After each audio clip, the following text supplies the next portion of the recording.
Hello అండి. అందరికీ నమస్కారం. Welcome to Nandini's kitchen. ఈరోజు వీడియోలో చాలా అంటే చాలా ఈజీగా అలానే చాలా త్వరగా చేసుకునే దొండకాయ కర్రీ చూపించబోతున్నానండి. చాలా సింపుల్ పద్ధతిలో. దీనికోసం నేను ముందుగా ఒక బౌల్ తీసుకుని దాంట్లో హాఫ్ కిలో దొండకాయలైతే తీసుకుంటున్నానండి. దొండకాయలు ఎప్పుడు కొంచెం వాటర్ వేసి మంచిగా నానబెట్టుకోవాలి. ఎందుకంటే పైన సరిగ్గా ఉండదు. డస్ట్ చాలా ఎక్కువ ఉంటుంది.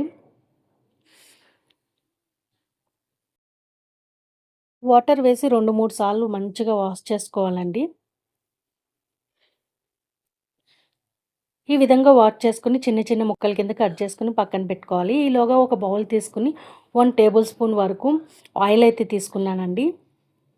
దీంట్లో పోపు దినుసులు అయితే వేస్తున్నాను. ఆవాలు, జీలకర్ర, శనగపప్పు, మినపప్పు అయితే వేసి 2 మినిట్స్ ఫ్రై చేసుకోవాలండి.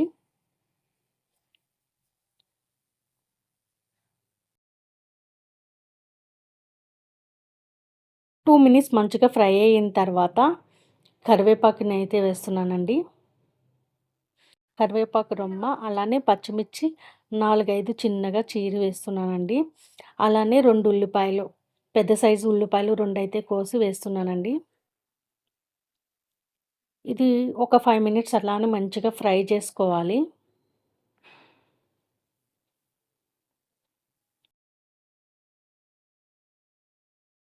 ఉల్లిపాయలకి మూత పెట్టి మంచిగా మగ్గనిద్దాము.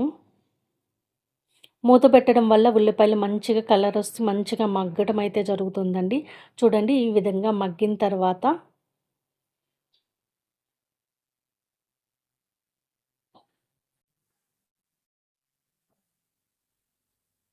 ముందుగా నేను దొండకాయ ముక్కలు చిన్న చిన్నగా కట్ చేసి పెట్టినానండి. ఉల్లిపాయలు ఈ విధంగా మగ్గిన తర్వాత దొండకాయ ముక్కలన్నీ కూడా ఈ ఉల్లిపాయ ముక్కల్లో వేసేస్తున్నానండి.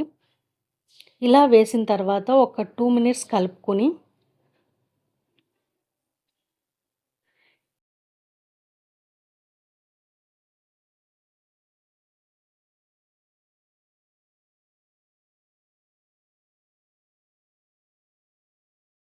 మూత పెట్టేసుకుందామండి. ఇలా మూత పెట్టుకోవడం వల్ల దొండకాయ ముక్కలనేది బాగా మగ్గుతాయి.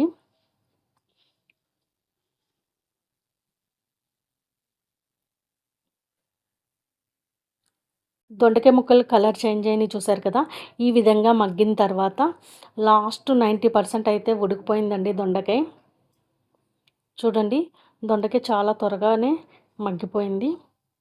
చూసారు కదా! చేత్తో ఇలా అనగానే మంచిగా 2 బ్రేక్ అయింది. దాని తర్వాత ఒక చిటికెడు పసుపు, అలానే ఒక టేబుల్ స్పూన్ కారం అయితే వేస్తున్నానండి.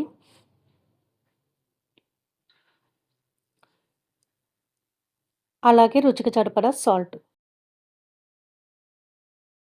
ఇలా మొత్తం దొండకాయ ముక్కలకి కలిపేలాగా ఒక్కసారి తిప్పుకోవాలి. ఇలా 90% అయిన తర్వాతే సాల్టు, కారం, పసుపు అనేది వేస్తే మంచిగా దొండకాయకైతే పట్టి మంచిగా కూర అనేది చాలా చాలా టేస్ట్ ఉంటుందండి. చాలా అంటే చాలా ఈజీగా అలాగని చాలా సింపుల్‌గా చేసుకొని దొండకాయ కర్రీ అండి. ఈ విధంగా మగ్గితే